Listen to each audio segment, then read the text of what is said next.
The Williamsburg sidewalk was glittering with broken glass at 7 a.m., and Marco Russo stood in the middle of it in a stained apron and held up his phone to FaceTime his sister. And the camera caught the words spray-painted in dripping red across the side of Russo's plate. "Go home." Sienna had answered on the first ring. Now she was staring at her own brother through cracked glass. "They slashed all 4 tires," Marco says. His voice was tight. "They broke the service window. They smashed the freezer. The meat's gone bad. I can't open. Did anyone see them?" Camera caught 2 guys, black hoodies, pro job. They knew the cameras. Marco's voice broke. "Sienna, who the hell did we piss off?" Sienna's mouth was dry. "Marco, pan down. Show me the sidewalk." He did. Broken glass, spilled olive oil, a crushed cigarette, a small dark thing in the gutter that her brain had registered before her eyes had. "Zoom in, bottom right, the gutter." He zoomed in. It was a lapel pin, black enamel, the size of a fingernail. A wreath of laurel leaves around a single curling letter G. Sienna had seen that pin twice in her life. Once on the tie tack of a man at the charity luncheon when Vivienne had introduced her to a woman named Lucia. Once on the chest of a man walking out of a Bellucci's catering van in a magazine photo her instructor had shown her last year. Greco family, old crew, the other rooftop of New York. She did not say this to her brother. "Marco, go home.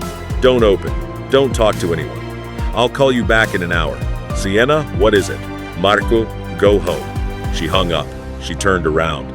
Dante was standing in the kitchen doorway. He had heard everything.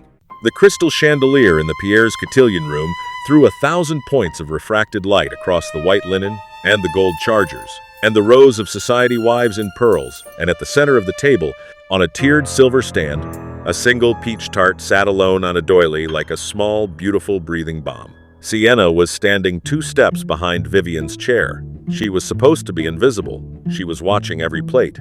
The hostess, a thin, brittle woman named Mrs. Eleanor Whitcomb, lifted her fork over the peach tart with the smile of a woman who had spent 40 years not eating dessert in public. Sienna's nostrils caught it half a second before her brain did. Bitter almond, not almond extract, not amaretto. The unmistakable, hospital-thin chemical smell of peach pit oil pressed from the kernel, prussic acid traces, the back alley garnish forgotten by every modern pastry chef and remembered only by people who read very old French manuals. The fork was an inch from Mrs. Whitcomb's lips. Sienna stepped forward, caught Vivienne's wrist with 2 fingers, leaned past her, and intercepted the dessert plate before Vivienne's hostess could blink. "Mrs. Whitcomb, please don't eat that." 40 women turned to look at her at once. Mrs. Whitcomb's smile froze. "And you are?" "Sienna Russo, Mrs. Valentini's chef. The tart contains peach pit oil. Your dossier in the Times last spring mentioned your peach allergy, anaphylactic. The pastry chef likely didn't know." Sienna set the plate down at arm's length. "I would estimate 10 minutes from first bite to cardiac event." The room went absolutely silent. Mrs. Whitcomb's hand went to her throat. At the far end of the table, a woman with copper hair and a wolf smile set down her champagne flute very slowly and reached under the linen for her phone. The phone screen lit her face from below. She tapped a single name, Lucia Greco. The phone rang. Across town, a man in a Brioni suit answered. Lucia Greco's red lacquer fingernails were already drumming the linen tablecloth when Sienna straightened from setting the poisoned tart aside, and the wolf's smile sharpened into something colder as she lifted her champagne and addressed the entire stunned room over the rim of her glass. "What a remarkable young woman.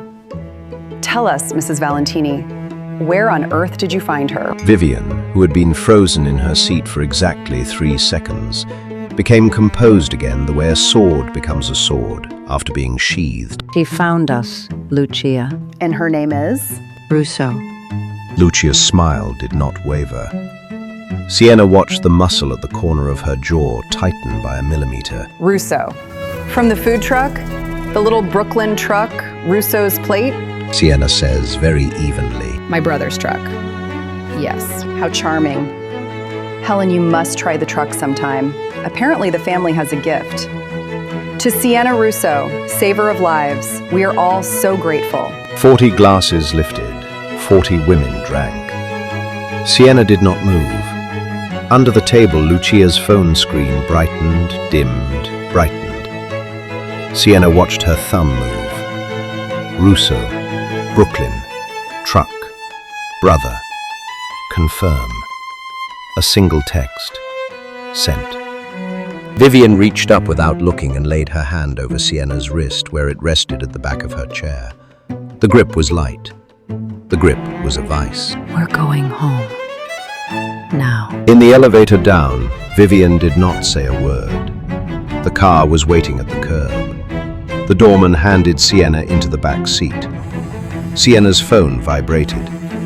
It was Marco. Sienna! They're back! They're outside the truck! They're not wearing masks this time! The SUV merged onto the BQE in the pouring rain. Dante Valentini did not look at Sienna for the first 3 minutes. He watched the city slide past his window with the absolute stillness of a man preparing to drop a bomb. Your father's name was Antonio Russo. He owned a restaurant on 86th Street. That block was Greco territory. Marco Greco's father controlled every kickback, every storefront, every single dollar. Your father refused to pay. Sienna's hands curled into fists. The rain hit the glass in a sudden, violent sheet.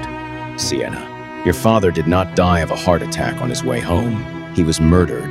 The federal agent he spoke to was on Greco's payroll. I was 7. My grandparents raised us. They never told me. The world reorganized itself around her, like furniture being moved in the dark. Why are you telling me this now? Because Lucia Greco texted Marco Greco your name 3 hours ago. In this city, that means you have 48 hours before they come for you. And I needed you to know exactly why. The Valentini kitchen at 3 a.m. smelled like blood and lemon. Sienna stood at the prep station, gutting a 4-pound branzino with the cold, surgical fury of a woman performing an autopsy on her own childhood. The knife went in along the belly and slid up the spine. Dante had not gone to bed. He came down the back stairs barefoot in a black t-shirt, standing in the doorway for a long time watching her work. You should sleep. You haven't eaten. I can't. He crossed the kitchen, uncorked a Nero d'Avola, and poured 2 glasses. He set one near her hand. She did not pick it up. Her knuckles were bone white. My father's killer is still alive. Marco Greco. Your enemy. Yes. Then I'm not leaving. Dante's expression did not change, but something in his eyes, some long, dark, careful thing, unclenched a single notch. Sienna, be entirely sure of what you just said. Then drink the wine. She drank. When she set the glass down, he reached past her and pulled the cutting board away with both hands. You are done for the night.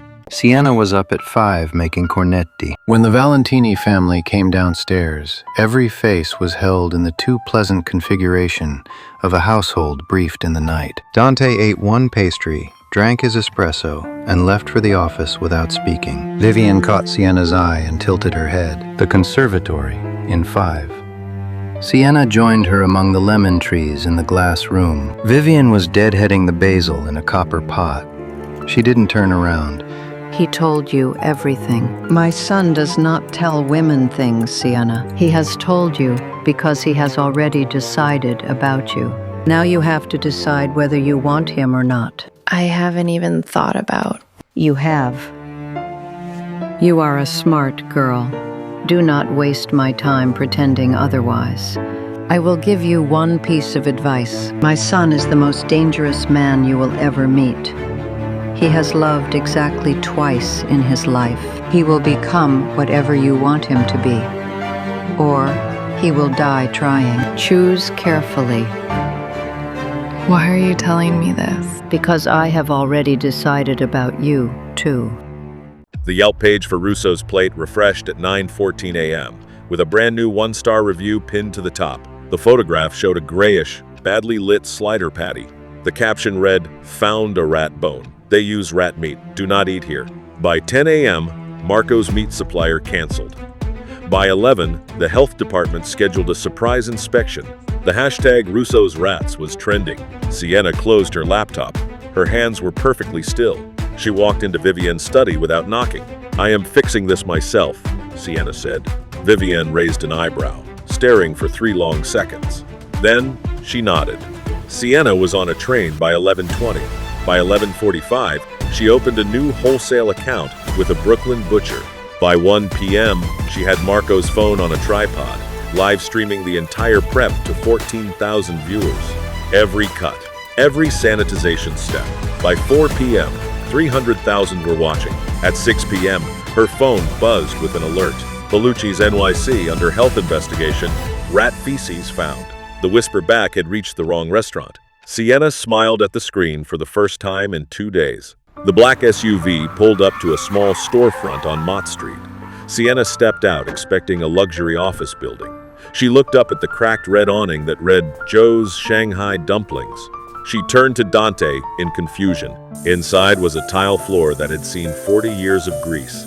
A Chinese grandmother took one look at the most dangerous man in New York, stood up, and hugged him tight. Dante kissed her on both cheeks. Sienna started. He ordered for them without looking at the menu. Soup dumplings, scallion pancakes, hand-pulled noodles and spicy peanut sauce. The grandmother brought them a free plate of pickled cabbage. Dante almost smiled. "My Sicilian grandmother used to bring me here," he said. "She said the broth was the closest a Chinese cook had ever come to authentic Palermitan fish soup." Sienna laughed. It came out of her like something escaping. Dante watched her face. A smudge of morning flour was still on her cheekbone. Without thinking, he reached across the table and brushed it away with the back of his thumb. His hand lingered for half a second. The grandmother behind the register, who had served 3 generations of Valentinis, breathed 3 words in Mandarin. "He is in love." Hearing it, Dante's bodyguard dropped a stack of heavy plates. The leaked footage hit TikTok at midnight. 8 million views in 9 hours. The first frame was Aria Valentini, sweaty and sunburned, screaming at her co-star on a beach set with her finger an inch from the girl's nose. The internet erupted. Diva, bullying. 3 brand sponsorships paused immediately. In the family den, Aria was crying. She had been waiting in 98-degree heat for 2 hours while her co-star chased a better camera angle.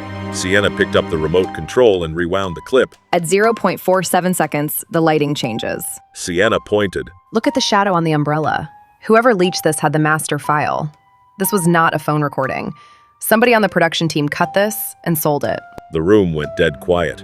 Aria stopped crying. Dante, who had been sipping espresso, set his cup down without a sound.